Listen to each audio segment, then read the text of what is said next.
નમસ્તે વિદ્યાર્થી મિત્રો, જય શ્રી કૃષ્ણ. વિષય હિન્દી, કાવ્ય 7 ઝૂલાના લેક્ચર નંબર 2માં આપ સૌનું હાર્દિક સ્વાગત છે. ગત લેક્ચરમાં આપણે આ કાવ્યનું ગાન કરેલું, કાવ્યની સમજૂતી મેળવેલી, પછી વિકલ્પ, ખાલી જગ્યા, આવા અમુક પ્રશ્નોની ચર્ચા કરેલી.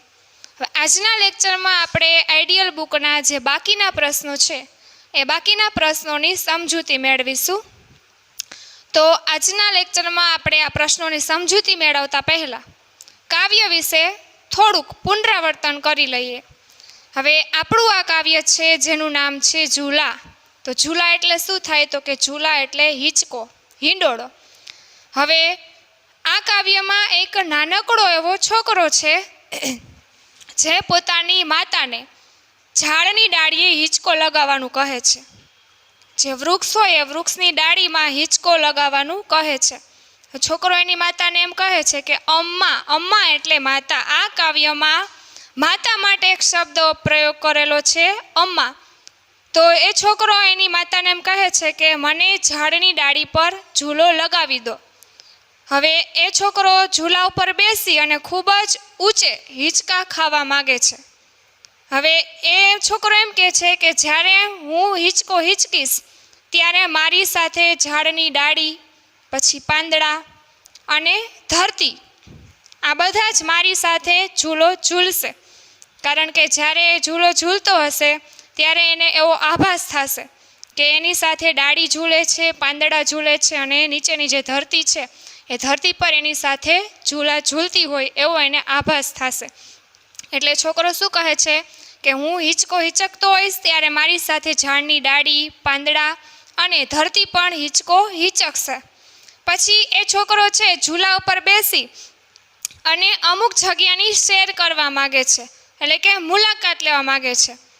પછી એ છોકરો હિંચકા ઉપર બેસે છે. પછી હિંચકાને શું કહે છે કે તું હજી ઉપર ને ઉપર ઉડ, ઉપર ઉડી અને મને દિલ્હી અને કોલકાતા લઈ જા. એ છોકરો કઈ જગ્યાની સૈર કરવા માગે છે? તો કે દિલ્હી અને કોલકાતા. એ કે હું દિલ્હી અને કોલકાતાની સૈર કરીશ ઝૂલા ઉપર બેસીને. ત્યાર પછી હિંચકો છે એ ખૂબ જ ઝડપથી ઉપર જાય છે. એટલે વળી પાછો એ છોકરો હિંચકાને શું કહે છે કે હજી તું ઉપર ને ઉપર ઉડ. એ આપણે કાવ્યમાં શબ્દ આવેલો છે, ઉડચલ ઉડચલ ઉડચલ ઉડચલ. પછી એ જે હિંચકો છે ખૂબ જ ઉપર જશે અને હિંચકો ઉપર જશે એટલે છોકરો શું કરશે? તો કે જે વાદળોનો સમૂહ છે એને સ્પર્શ કરશે. આકાશમાં જે વાદળો હોય, રીમઝીમ વરસાદ વરસશે અને ત્યારે એ જ્યારે વરસાદમાં વાદળો છવાયેલા હોય ત્યારે છોકરો ખૂબ જ ઊંચા હિંચકા ખાઈ અને આકાશને આંબી જશે અને જે વાદળો હોય એ વાદળોના દળ એટલે સમૂહનો સ્પર્શ કરશે. તો આવી રીતે જે બાળક છે એ હિંચકા ઉપર બેસી અને ખૂબ જ આનંદ કરવા માગે છે, દિલ્હી અને કોલકાતાની સૈર કરવા માગે છે. પછી હિંચકાને ખૂબ જ ઉપર લઈ જઈ અને આકાશમાં જે વાદળો છે એ વાદળોનો જે સમૂહ છે એ સમૂહને સ્પર્શ કરવા માગે છે, એને અડવા માગે છે. તો આવું સરસ મજાનું કાવ્ય આપણે સમજ્યા બાદ હવે આજના લેક્ચરમાં આપણે આઈડિયલ બુકના અમુક પ્રશ્નો જવાબની ચર્ચા કરીશું. તો જોઈએ આપણે સૌથી પહેલાં પ્રશ્નની સૂચના. પ્રશ્નો કે એક દો વાક્યો મેં ઉત્તર લીખો. હવે આજના લેક્ચરમાં આપણો જે આપેલો પ્રશ્ન છે એ કયા ટાઈપનો છે? તો કે આપેલા પ્રશ્નોના જવાબ આપણે એક અથવા તો બે વાક્યમાં જ લખવાના છે. એક શબ્દમાં નથી આપવાના કે સવિસ્તર નથી. એક અથવા બે વાક્યમાં આન્સર આવે એ રીતે જ આપણે એનો જવાબ લખવાનો છે. અને આપણને આ પ્રશ્ન પણ એ જ ટાઈપના આપેલા હશે કે જેમાં આપણે માત્ર એક અથવા તો બે વાક્યમાં જવાબ લખી શકીએ. તો જોઈએ હવે આપણે પ્રશ્ન પહેલો. લડકા અમ્મા કો ક્યાં લગાને કો કહતા હૈ. આપણે કાવ્ય સમજી લીધું. એમાં છોકરો છે એ પોતાની માતાને શું લગાવવાનું એટલે કે શું બાંધવાનું કહે છે. તો આપણને ખબર છે કે છોકરો છે એ પોતાની માતાને હિંચકો, ઝૂલો બાંધવાનું કહે છે. તો આપણને પ્રશ્ન પણ એ જ ટાઈપનો પૂછેલો છે કે લડકા અમ્મા કો ક્યાં લગાને કો કહતા હૈ. હવે આપણે પ્રશ્ન જોઈએ ત્યાં જ આપણને આઈડિયા આવી જાય કે આ પ્રશ્નનો જવાબ છે એ માત્ર એક જ વાક્યમાં આવે એ રીતે છે. એટલે કે પ્રશ્ન જોતા જ આપણને ખ્યાલ આવી જાય કે આનો જવાબ આપણે માત્ર એક જ વાક્યમાં આપવાનો છે. તો હવે આપણે લખીએ જવાબ. લડકા અમ્મા કો ક્યાં લગાને કો કહેતા હૈ. હવે આપણે જવાબ ક્યાંથી સ્ટાર્ટ કરશું? તો કે પ્રશ્ન જ્યાંથી સ્ટાર્ટ થાય છે ત્યાંથી જ આપણે જવાબ ચાલુ કરવાનો છે. હવે જોઈએ આપણે. લડકા અમ્મા કો,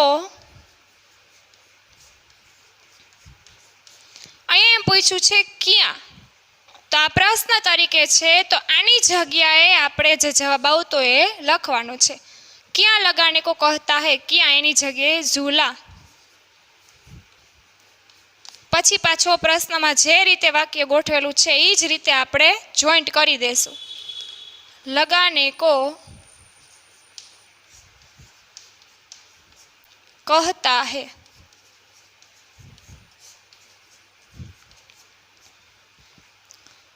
જવાબ એક જ શબ્દ આવે છે જવાબમાં, પણ આપણને શું પ્રશ્ન કર્યો છે? તો કે પ્રશ્નો કે એક દો વાક્યો મેં ઉત્તર લીખો, એક અથવા બે વાક્યમાં, એટલે કે પૂરા વાક્યમાં જવાબ લખવાના છે. એટલે આપણે જવાબ ક્યાંથી સ્ટાર્ટ કરશું? તો કે પ્રશ્ન જ્યાંથી સ્ટાર્ટ થયો છે ત્યાંથી જ આપણે જવાબ સ્ટાર્ટ કરવાનો છે. જે પ્રશ્ન પૂછ્યો છે એનો જવાબ લખી પાછો ત્યાંથી વાક્ય જોઈન્ટ કરી દેવાનું. લડકા અમ્મા કો ઝૂલા લગાને કો કહેતા હૈ. બીજો પ્રશ્ન જોઈએ. લડકા કિસકો છૂને કી બાત કરતા હૈ. હવે છોકરો છે એ હિંચકા ઉપર બેસી અને ખૂબ જ આનંદ કરવા માગે છે. પછી હિંચકા ઉપર બેસી અને કંઈક અડવા માગે છે, કંઈક સ્પર્શ કરવા માગે છે. તો આપણને શું પૂછ્યું કે લડકા કિસકો છૂને કી બાત કરતા હૈ, એ કોને અડવાની વાત કરે છે? તો છોકરા છે એની ઈચ્છા શું હતી? તો કે આકાશને આંબી જવાની ઈચ્છા હતી. તો આમાં જવાબ શું આવશે? લડકા કિસકો, આની જગ્યાએ આવશે આસમાન. आसमान को छूने की बात करता है.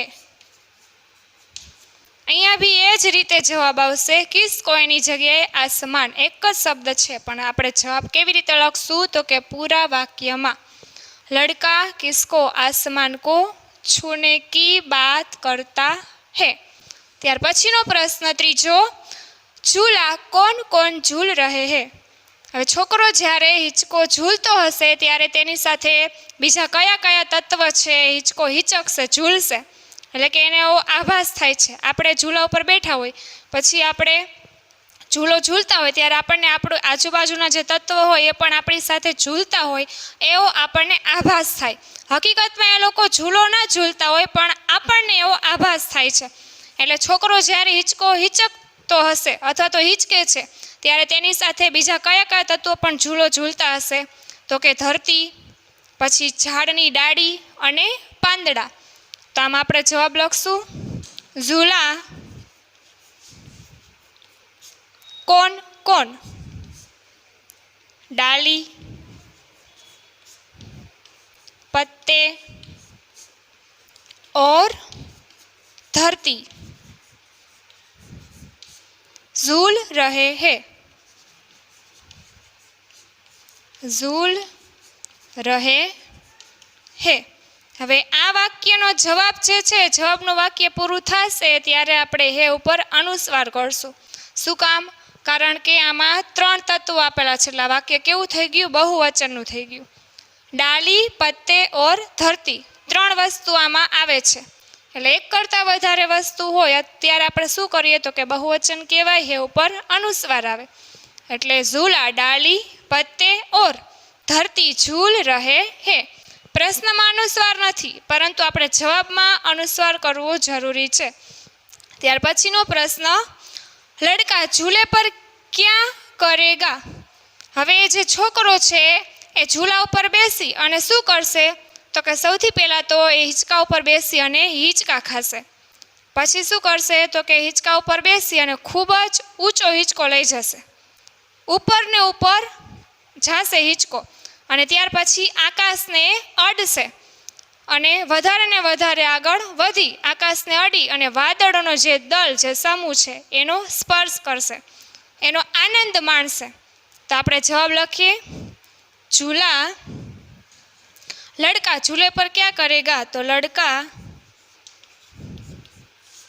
झूले पर झूला झूलेगा। उस पर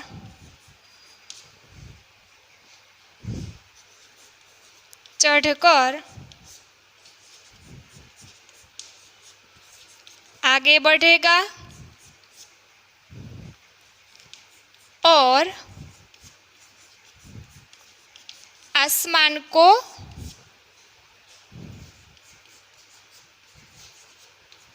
छू लेगा। वह बादलों के दल को लूट लेगा। છોકરો છે આપણને પ્રશ્ન કર્યો કે ઝૂલે પર ક્યાં કરેગા, એટલે કે છોકરો છે હિંચકા ઉપર બેસી અને શું કરશે? તો કે હિંચકા ઉપર બેસીને સૌથી પહેલાં તો ઝૂલો ઝૂલશે એટલે કે હિંચકા ખાશે, ત્યાર પછી એના ઉપર ચઢી એટલે કે હિંચકા ઉપર બેસી અને હિંચકાને ખૂબ જ ઉપર લઈ જશે, પછી આકાશને અડશે, સ્પર્શ કરશે અને ત્યાર પછી આકાશમાં જે વાદળો હોય એ વાદળોના સમૂહનો આનંદ લેશે, એને અડી અને એને જે આનંદ મળે છે આનંદ મેળવશે। એટલે આપણે જવાબ શું આવશે? તો કે झूला, लड़का झूले पर झूला झूलेगा, उस पर चढ़कर आगे बढ़ेगा और आसमान को छू लेगा, वह बादलों के दल को लूट लेगा। ત્યાર પછીનો પ્રશ્ન જોઈએ, લડકા આસમાન કો કેસે છू लेगा।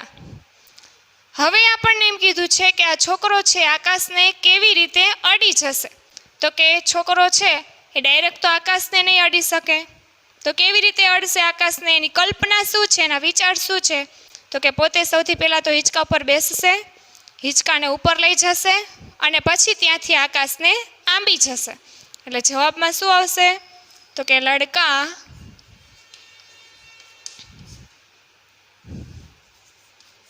झूले पर चढ़कर आगे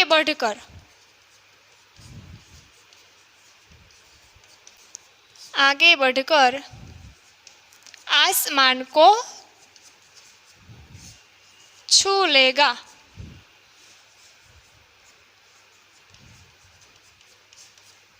झूले पर चढ़कर એટલે કે હિંચકા ઉપર ચડશે, પછી આગે બઢકર એટલે કે ઉપર લઈ જશે, આગળ વધશે હિંચકો અને ત્યાર પછી આકાશને સ્પર્શ કરશે।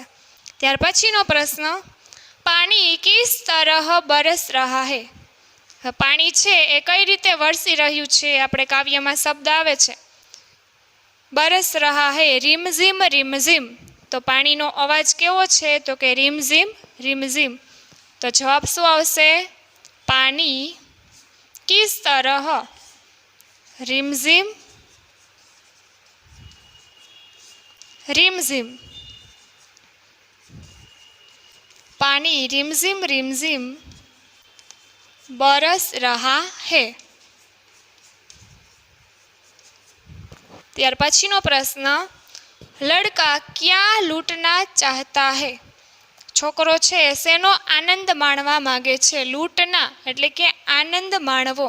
તો જે છોકરો છે શેનો આનંદ માણવા માગે છે? તો આપણને ખબર છે કે આકાશમાં જશે, ખૂબ જ ઉપર જશે, ત્યાં આકાશને સૌથી પહેલાં તો અડશે એટલે કે તેનો સ્પર્શ કરશે અને ત્યાર પછી ત્યાં જે વાદળો છે એ વાદળોના સમૂહનો આનંદ લેશે। વાદળોનું જે સમૂહ હોય, એ જે દળ હોય, એ દળને જોઈ અને ખૂબ જ ખુશ થશે। એટલે છોકરો કોનું એમાં એમ કીધું છે કે ક્યાં લૂંટના ચાહતા હે, એટલે કે કોને જોઈ અને આનંદ મેળવવા માગે છે? તો લડકા બાદलों के दल को लूटना चाहता है। बादलों का दल એટલે કે વાદળોનો સમૂહ। તો જવાબ શું આવશે? તો કે લડકા ક્યાં? તો बादलों के दल को लूटना चाहता है। ત્યાર પછીનો પ્રશ્ન જોઈએ, ઝ વાલે શબ્દ કવિતા મેં સે ઢૂંઢ કર લીખો. હવે આપણે કાવ્યમાં એવા શબ્દો શોધીને લખવાના છે કે જેમાં ઝનો ઉપયોગ થયેલો હોય. તો એવા કયા કયા શબ્દો છે? તો સૌથી પહેલાં તો આપણે જે કાવ્યનું નામ શું છે? ઝૂલા. તો એમાં જો ઝ શબ્દનો ઉપયોગ થયો છે, તો પહેલો શબ્દ કયો આવશે? ઝૂલા. ત્યાર પછી શું આવે? તો કે ઝૂલ. પછી ઝુલુંગા. અને હજી એક શબ્દ આવે છે, કયો આવે છે? તો કે રીમઝીમ. રીમઝીમ.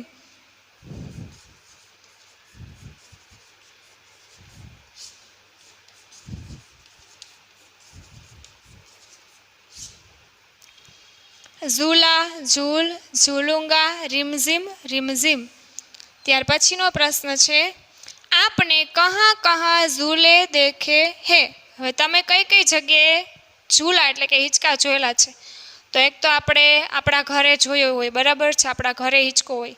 પછી આપણે આપણા ગામડે પણ હિંચકેલા હોય. ગામડે ઓલો હિંચકો ન હોય, પણ આપણે ઝાડ ઉપરની ઝાડની ડાળી હિંચકો બાંધી અને હિંચકતા હોય. પછી અમુક ગાર્ડનમાં, બગીચામાં હિંચકા જોયેલા હોય. પછી મેદાનમાં હિંચકા હોય. તો આવી રીતે વગેરે જગ્યાએ આપણે હિંચકા જોયેલા હોય. તો આપણે એમાં જવાબ લખશું, આપને એની જગ્યાએ આવશે હમને, અથવા તો મેને. કહા કહા તો हमने, बगीचे में,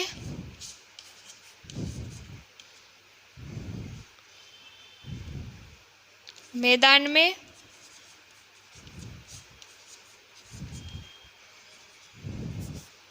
सर्कस में और अपने घर में झूले देखे है. અહીંયા શું આવશે? અનુસ્વાર. શું કામે? કારણ કે એક કરતાં વધારે છે. જો મેદાન, બગીચો, સર્કસ અને ઘર. તો તમે કઈ કઈ જગ્યાએ હિંચકો જોયેલો છે? તો કે મેદાન, સર્કસ, ઘર અને બગીચો. આના સિવાય પણ તમે બીજી અમુક જગ્યાએ હિંચકા જોયેલા હોય તો એ તમે પ્રશ્નના જવાબમાં ઉમેરી શકો છો. ત્યાર પછીનો પ્રશ્ન છે, આપ કિસ તરહ કે ઝૂલે મેં ઝૂલે હે. હવે તમે કયા પ્રકારના હિંચકામાં હિંચકેલા છો?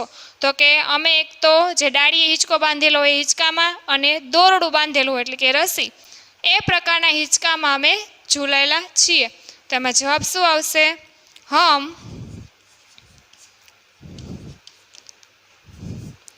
डाली के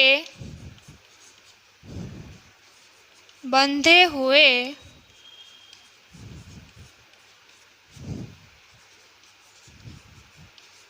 झूले में और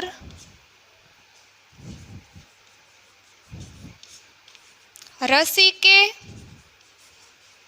झूले में झूले है.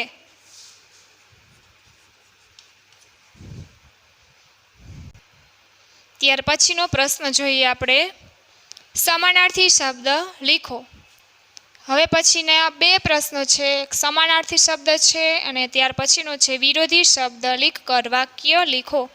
હવે આપણને અહીંયા સમાનાર્થી અને વિરોધી બે આપેલા છે. હવે સમાનાર્થી શબ્દ છે એમાં માત્ર આપણે એના જેવો સેમ શબ્દ લખવાનો છે. જ્યારે વિરોધીમાં શું થશે? તો કે વિરોધીમાં એનો વિરોધી શબ્દ લખવાનો છે, પછી વાક્ય લખવાનું છે. વાક્ય કઈ રીતે લખશું? તો કે પ્રશ્ન અને એની સામે જે જવાબ આવે એ બે શબ્દનો ઉપયોગ કરી અને આપણે વાક્ય લખશું. તો જોઈએ આપણે સૌથી પહેલા સમાનાર્થી શબ્દ. એમાં પહેલો સમાનાર્થી શબ્દ છે ઝૂલા. તો ઝૂલાનો અર્થ શું થાય? ઝૂલા એટલે શું થાય? તો કે આપણે ગુજરાતીમાં બોલીએ હિંચકો અથવા તો હિંડોળો. તો હિન્દીમાં શું કહેવાય ઝૂલા? તો એમાં સામે આવશે હિંડોલા. ત્યાર પછી છે પત્તા. તો પત્તા એટલે પાંદડું થાય. તો આપણે હિન્દીમાં પત્તાનો સમાનાર્થી શબ્દ શું આવે? તો કે પર્ણ. પર્ણ એટલે પત્તા. ત્યાર પછીનો શબ્દ છે આસમાન. આસમાન એટલે આકાશ. ત્યાર પછીનો ધરતી, તો ધરતી એટલે શું થાય? તો કે ધરા અથવા તો ભૂમિ. અને છેલ્લો સમાનાર્થી શબ્દ છે અમ્મા, તો અમ્મા એટલે શું થશે? તો કે માતા, જનની અથવા તો માં. કોઈ પણ શબ્દ તમે લખી શકો છો. ત્યાર પછીનો પ્રશ્ન છે વિરોધી શબ્દ. હવે મેં તમને હમણાં કીધું એવી રીતે જે પ્રશ્ન છે એની સામે પહેલા એનો વિરોધી શબ્દ લખશું, પછી પ્રશ્ન અને જવાબ બેનો ઉપયોગ કરીને આપણે શું બનાવવાનું છે? વાક્ય. પહેલો વિરોધી શબ્દ છે આજ, તો આજની સામે શું આવશે? કલ. હવે આ બેનો શબ્દનો ઉપયોગ કરીને આપણે વાક્ય બનાવશું. તો સૌથી પહેલા અહીંયા આજ પરથી, તો કે આજ મેં विद्यालय से प्राणी संग्रहालय जाऊंगा।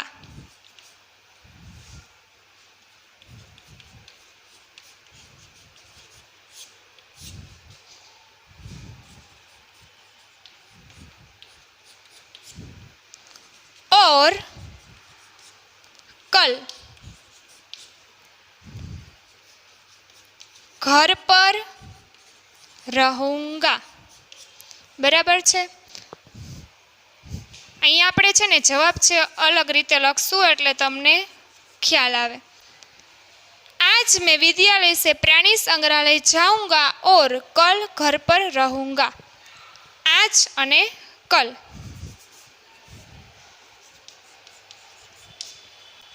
તો આજ એનો જવાબ શું થશે? કલ. આ બે શબ્દનો ઉપયોગ કરીને આપણે વાક્ય બનાવ્યું.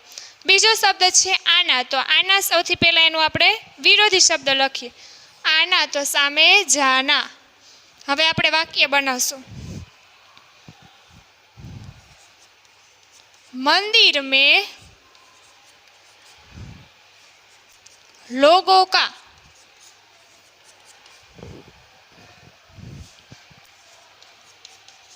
आना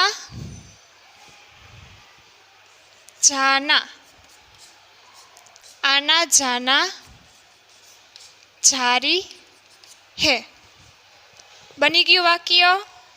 आना અને જાના આ બે શબ્દ આવી ગયા. મંદિર में लोगों का आना जाना जारी है.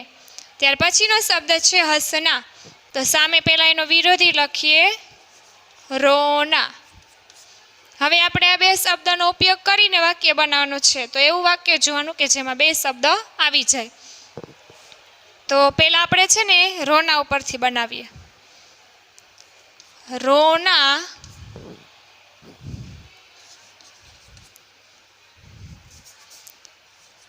बुरी बात है, किंतु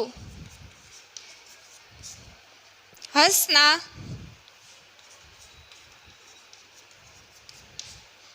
स्वास्थ्य के लिए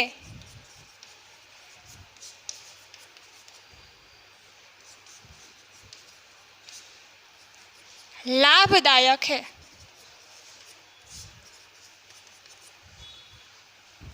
रोना हंसना. रोना बुरी बात है किंतु हंसना स्वास्थ्य के लिए लाभदायक है. ત્યાર પછીનો સોના, તો સોના એની સામે શું આવશે? વિરોધી જાગના. પાછા આ બે શબ્દનો ઉપયોગ કરીને આપણે વાક્ય બનાવશું.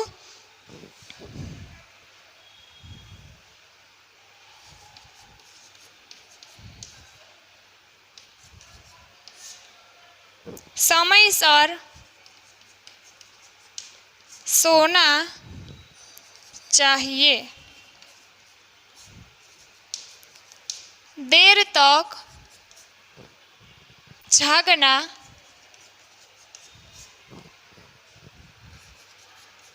अच्छी बात नहीं.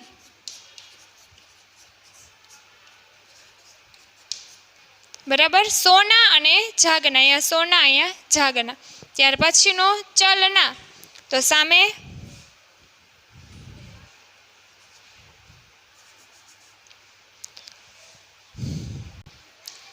रुकना. वाक्य बनाविए.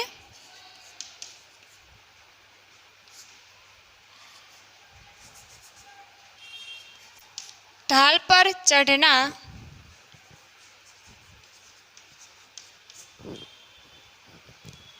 मुश्किल होता है।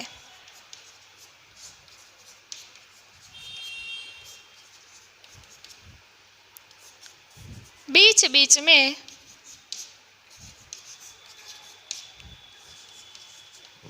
रुकना चाहिए।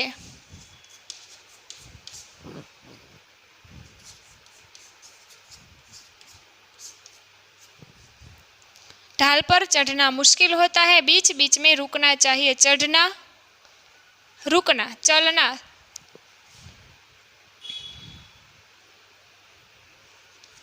ત્યાર પછી છે ઉપર, તેની સામે આવશે નીચે।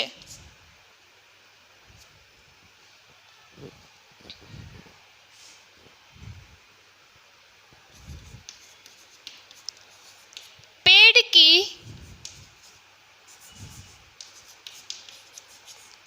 डाली पर से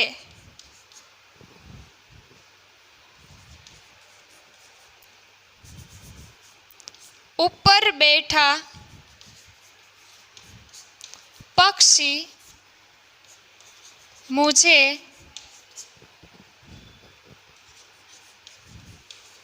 नीचे से दिख रहा है। पेड़ की डाली पर ऊपर बैठा पक्षी मुझे नीचे से दिख रहा है। ત્યાર પછી છે ચઢના। ચઢના તો એની સામે શું આવશે? ઉતરના। વાક્ય,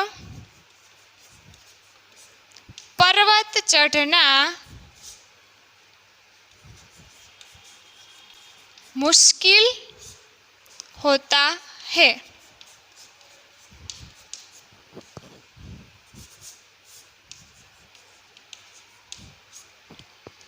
किंतु उतरना बहुत सरल है। पर्वत चढ़ना मुश्किल होता है किंतु उतरना बहुत सरल है। एंड लास्ट आसमान तो एनी सामे शुं आवशे? धरती। वाक्य, आसमान में बादल छा रहे हैं।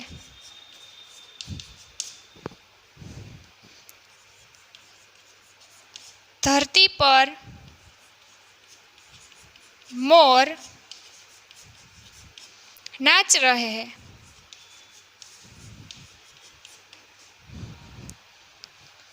तो विद्यार्थी मित्रों, आजना लेक्चर में आपणे एक बे वाक्यना प्रश्न जवाब, समानार्थी शब्द, विरोधी शब्द, आ बधा प्रश्नोनी चर्चा करेली। तो आ साथे आपणो आजनो जे काव्य छे झूला आइडियल बुकना जे प्रश्न छे, प्रश्नोनी जे प्रश्न जवाब छे बधा अहीं पूर्ण थाय छे। तो आ साथे ज आपणो आजनो लेक्चर अहीं समाप्त थाय छे। अस्तु, आभार।